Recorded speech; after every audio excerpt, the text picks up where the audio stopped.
In this video, we'll be learning a new verb, haber, which is used to mean two entirely different and unrelated kinds of things. Also, at the end of this video, we'll talk about some new things that you can do with ir. Let's start by talking about the words that we learned on the roof of each of our verb shops. So you've seen that the words sido, estado, ido, and tenido all happened on the roofs of their respective shops. They're used in past tense situations such as these. She has been a teacher, or she has sido a teacher. She has gone there, or she has ido there. Now these words can apply to anyone, not just he or she. If we change she has to we have, we get we have sido teachers, or we have ido there.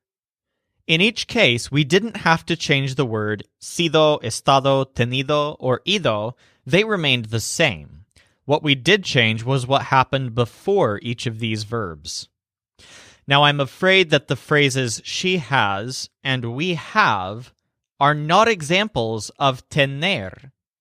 Remember that ner always uses the phrase, you have to have something. So have to have. Tener is used for obligation, like we have to do it, or possession, like we have a house. In the sentences that we used before, when we say we have sido teachers, I'm not expressing an obligation or a possession in that sentence. I'm indicating that something, specifically sido, happened in the past. So we have, in the sense we have been somewhere or we have been something, is not a form of tener. There's a special verb that's used for this exact purpose, for putting things in the past. It's used before words like sido and estado, just like the phrases she has sido a teacher and we have estado aquí. We're about to learn that verb. Once we've learned it, we will have finished learning 50% of the Spanish language. So any word that takes place on the roof of a store, the words that I just mentioned, any word like that is called a participle. So the stresses are on part and sip, participle. When we say participle, we think about a big black blind bear. So this old bear walks around Joel's neighborhood looking for water. He only seems to be able to find water on the roofs of other people's shops. Anytime it rains, he goes around from shop to shop, sipping part of the water that accumulated on each roof. Now, not only is this bear blind, he's mostly deaf as well. And his social skills are in the gutter. He mumbles clumsily, and he's very bigoted. He doesn't like you if you don't have skin that can be removed. His own shop, Haber, is a skin shop. He sells the skins of snakes, lizards, foxes, minks, and so on. Most of these skins were harvested from his own deceased friends after they grew old and expired. Somehow, the bear himself lives on, occasionally making a few new friends here and there, but only with creatures who have skins. As you might imagine, he and Joel won't get along very well when they meet. Meanwhile, the bear has a special relationship with the roofs of all of the store's shops. Every participle uses haber before it. So haber means to have in the sense of putting something in the past. Here are some examples. To have been here would be haber estado aquí. To have gone there is haber ido ahí. To have been something is haber sido algo. And to have had something is haber tenido algo. As you can see, in each case, we're putting haber right before a participle or a word that's on the roof of a shop. Of course, you've been waiting for this for a long time, ever since Lesson 2, when we learned sido from ser. Now you're finally going to get to learn how to use words like sido, estado, and tenido in a sentence. Remember that these participles never change no matter who's doing the action. However, the word that comes before them does change, and that's why we need to learn a few different forms of haber. Joel and his friends wander into Haber today on their way home from the toy shop. When they walk in, Joel realizes that this place is vaguely familiar. It turns out that he's actually been here before, as you'll hear very soon. Now, the moment that it occurs to Joel that he's been here before, he remembers that he doesn't like Haber. He shouts to his friends, "Oh, wait! We've been here before. I don't like this place. Let's leave." But before he can go, the bear says, "What's that? You don't like this place, eh?" Joel freezes. He doesn't know how to respond. Fortunately, the bear suddenly notices the lizard. "Ah," he says, "I like lizards." Then he looks back up at Joel and says, "Eh?" again. This is repeated for a while. The bear keeps looking back and forth between Joel and the lizard. When he looks at the lizard, he says, "Ah, I like lizards." But when he looks up at Joel, he says, "Eh?" because he doesn't know what to think of Joel. Now, Joel's word here is eh. It's spelled H-E, but it's simply pronounced eh. And the lizard's word is ah, spelled H-A. Remember that the H's are silent here. These words mean I have and he, she, or it has. These words are used before participles. So here are some examples. To say I have been here, you would use Joel's word, he estado aquí. To say she has been here, you would say ha estado aquí. These words are pretty much only used when they're followed by a participle. Now, as you might guess, the word for the pandas is not a, but an, for they have. And the word for the bear is as. So it's just like the lizard's word, but with S at the end. H-A-S. So to say you have been here, it would be has estado aquí. To say they have been here, you would say han estado aquí. Now the word for all of us together is hemos. So it's H-E-M-O-S.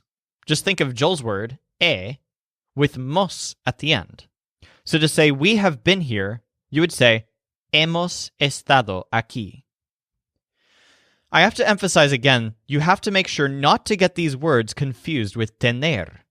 Words like tengo and tiene are used when you have something or when you have to do something.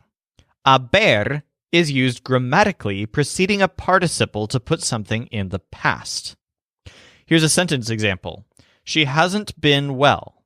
That would be not she has been well or no ha estado bien. No ha estado bien.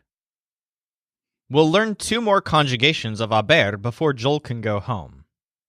The bear wanders back to the counter, muttering to himself, "A bee. There was a bee in my store today. And he had been here before, too. For shame, for shame."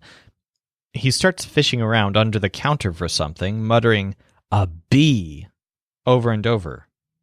Joel is afraid that he might be looking for a fly swatter or something. Now, the word behind the counter is había. It means I had, she had, he had, or it had. But wait a minute.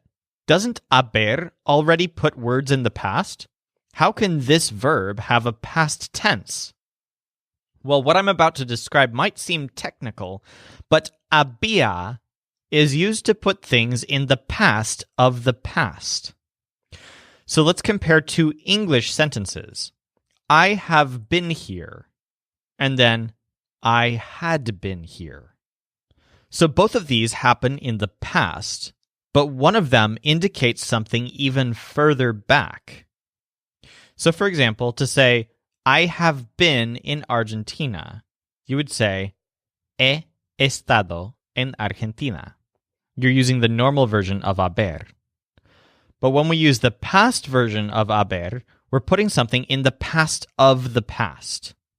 By saying, I had been in Argentina using había, instead of I have been in Argentina using I'm not just indicating something that happened in the simple past. It's something that happened even further in the past. I had been in Argentina is había estado en Argentina. Había estado en Argentina. Joel and his friends turn and get out of there as quickly as they can. As they leave, the lizard says, "Ra," as always. The future tense of haber is habrá. This is used to indicate the past of the future. For example, he will have been here, or habrá estado aquí. Let's go over these just a little bit more because they are quite complicated. We're using strange tenses. So, I had been in Argentina is había estado en Argentina. What if we wanted to put tener in the past of the past?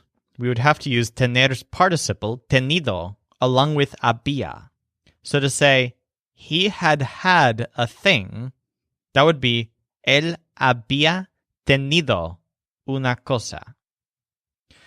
To say he will have been here, that would be, habrá estado aquí. He will have been here. Now for just one more example, and it's very complicated. So we want to say that someone will have left. So to say that they will have gone, we would say habrá ido. But to say that they will have left, we have to put se right before the verbs. So we would say se habrá ido. Se here, the object pronoun, is going before the conjugated verb.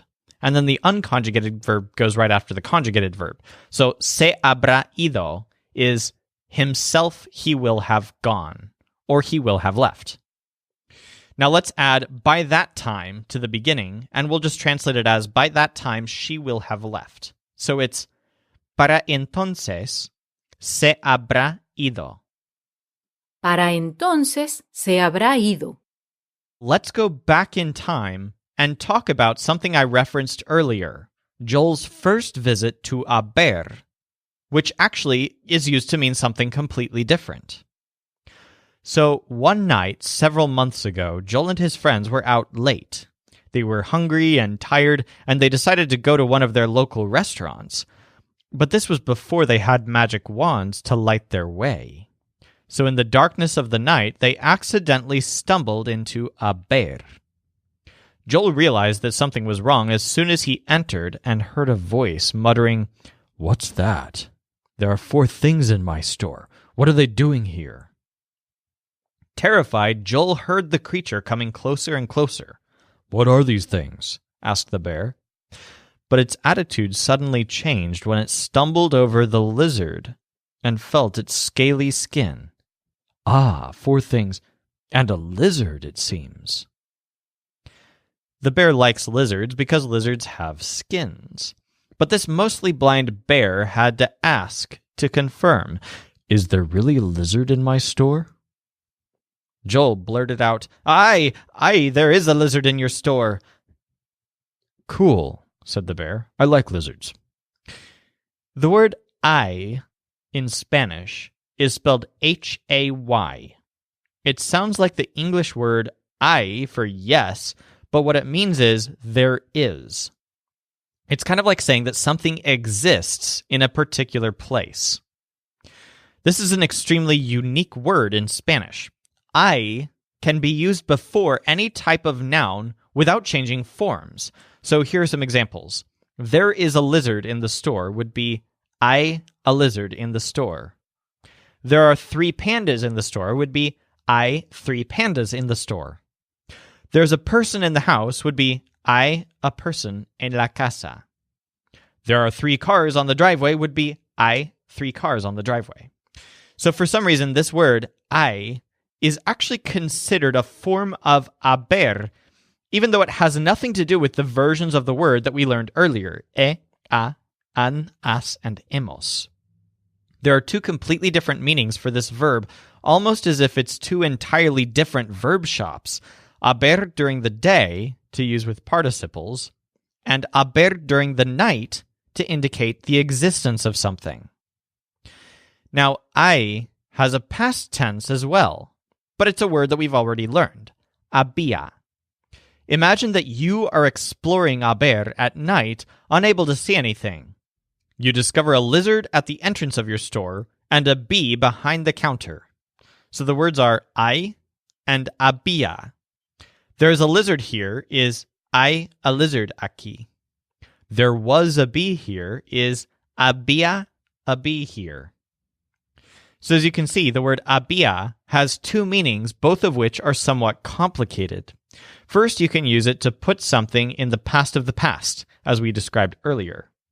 And now you can also use it to indicate that there was something somewhere. The best way to practice these words is to work with sentence examples. So start with just saying to yourself, there's someone in the house. So that's just, hay alguien en la casa.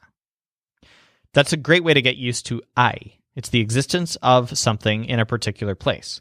There's someone in the house. Hay alguien en la casa. Now let's try the past tense of that. There was someone in the house. Había alguien en la casa. Había alguien en la casa. Now let's do a little trick with hay. In all of the examples that we've used, había or hay is followed by a noun, a thing, such as someone or something. But in Spanish, a noun can very often be replaced by a que phrase, as we've seen before. So this is very much like what we've done with tener que in the previous video.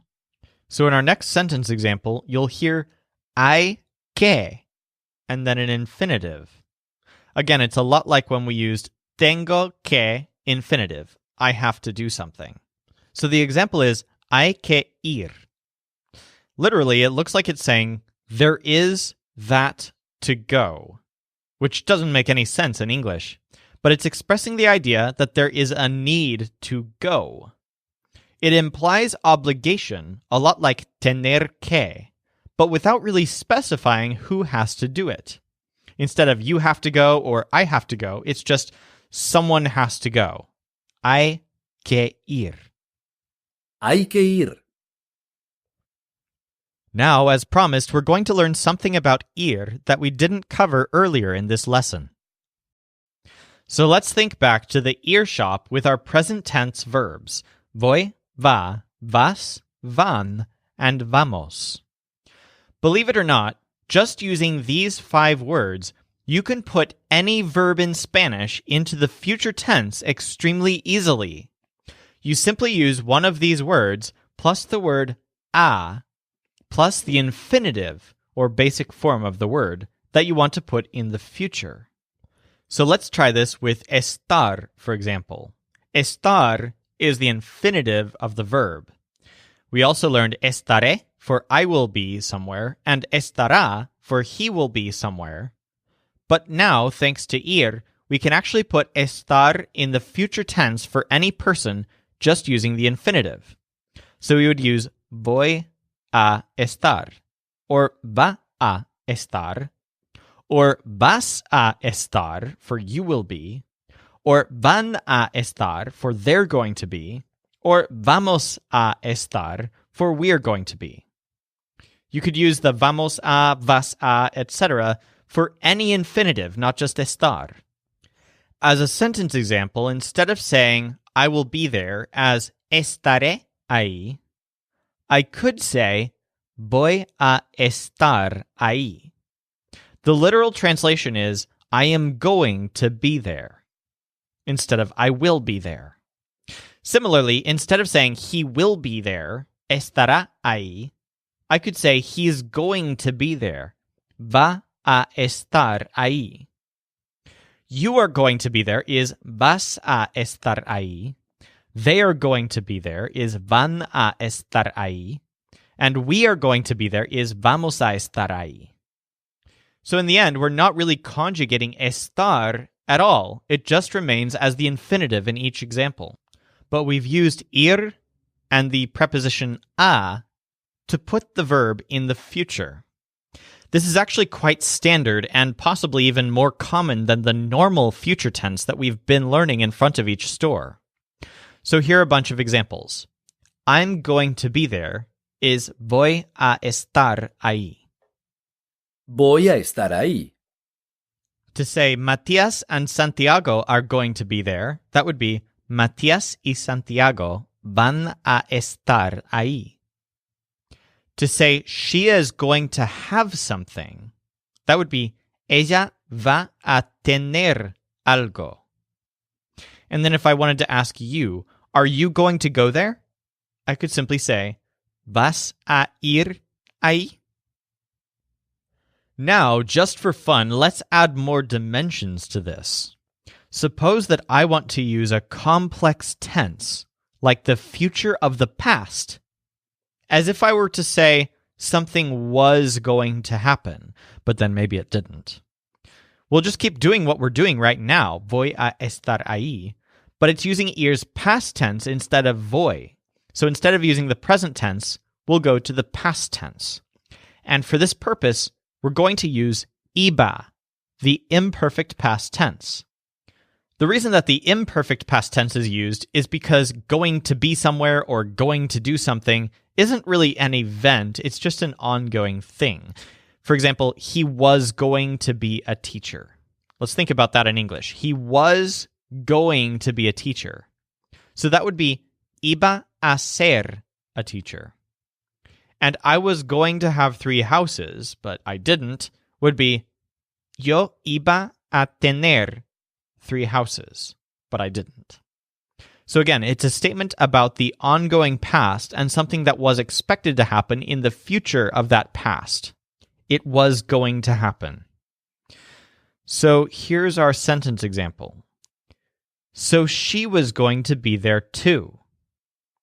Así que ella iba a estar ahí también. Así que ella iba a estar ahí también.